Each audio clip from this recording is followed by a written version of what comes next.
What up? This is Rama Screen, and in the anticipation of Censor arriving in theaters June 11 and on demand June 18, I'm here talking with director Prano Bond and the star of this film, Niamh Algar. How are you both this morning? Hi, it's lovely to be here. Thanks for having us. Thank you for taking the time. Congratulations to you, ladies. Niamh, let me start with you. Um, Horror, you're no stranger to this genre. From the dark, without a name. So, what drew you to Prano and Anthony's script? What was it about Censor that you think is unique and stands out as far as horror goes? I read the script, and from where it starts to where it ends, I couldn't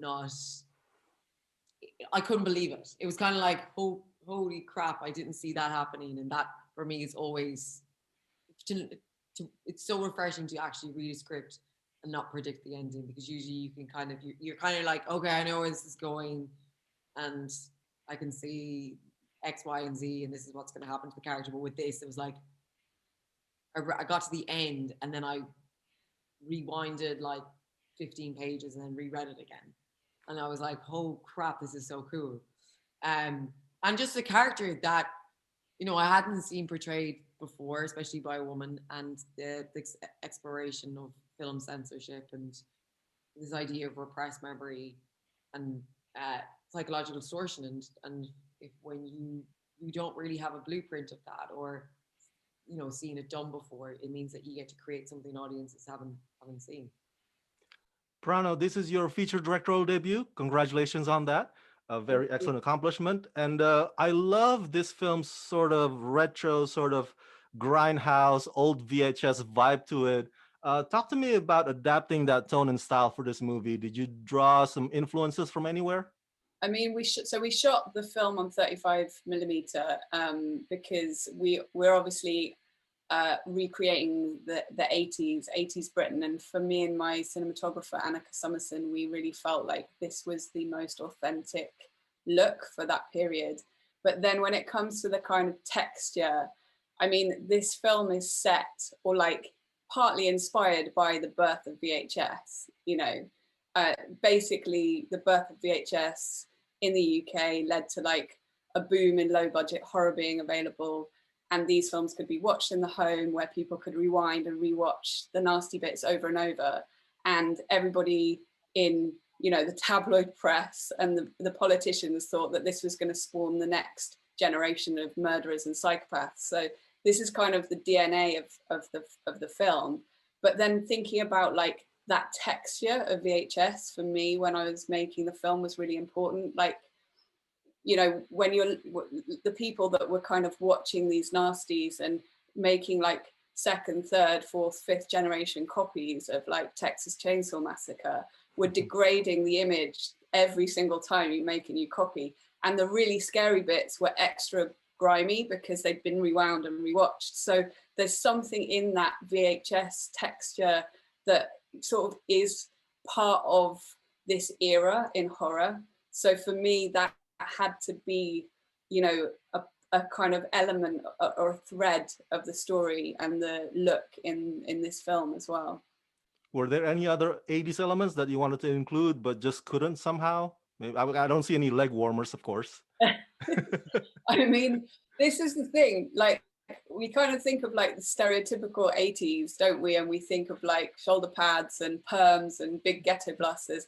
And I look back at the 80s and I don't see that, like, especially we're talking about Thatcher's Britain. So it's like bleak, grey, people losing their jobs, oppression, and actually doesn't that make the world of like gory, lush, colourful video nasties even more appealing to people because it's not like the reality that they're living in. So it was really about like that, putting that world on screen, that kind of real 80s, like the world we walk out into today, that where people aren't wearing these kind of stereotypical clothes, they're just wearing normal clothes. I was looking a lot at like photographers from the era for those references, like Martin Parr and Paul Graham, who kind of photographed normal people, basically.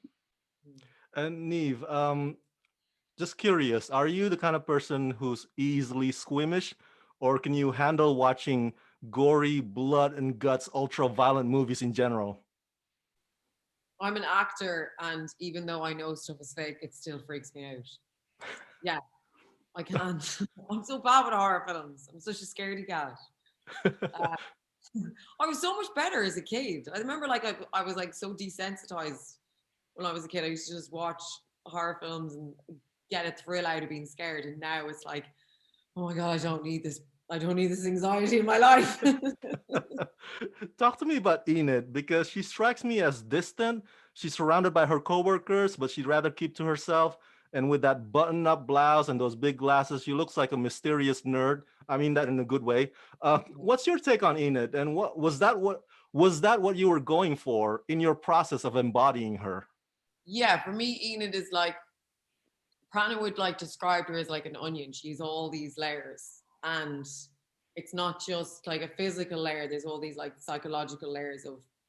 In the very center is this trauma, and as she progressed as an adult, she kind of built all these walls around her in order to kind of protect that. So for her, it's like she's got she's buttoned up and she's got these glasses that kind of filter out anything that she's kind of seeing, and it's almost that is like her uniform that she wears, and it's very much a professional, and it's not she's not being sexualized in any way because she doesn't want to be. She doesn't want attention. She almost kind of wants to sit in the back of all the rooms and just and observe, and she watches people and but doesn't like to be in the limelight. And when she does, it kind of it kind of creates something and opens Pandora's box, because you have someone as a child who probably was pestered with questions as to the whereabouts of her sister and very much had all the eyes on her.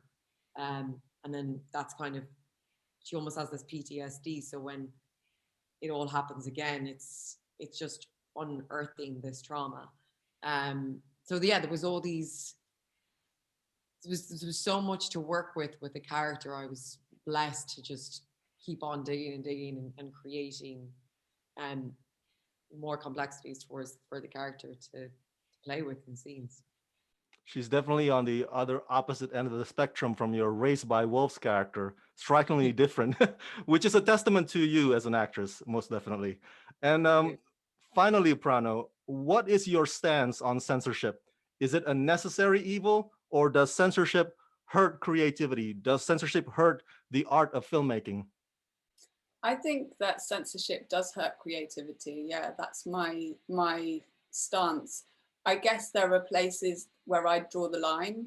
So for me, cruelty to animals or actually hurting one another as people on set is where the line has to be drawn. No art should make, creatures and humans sort of physically suffer in order to create it.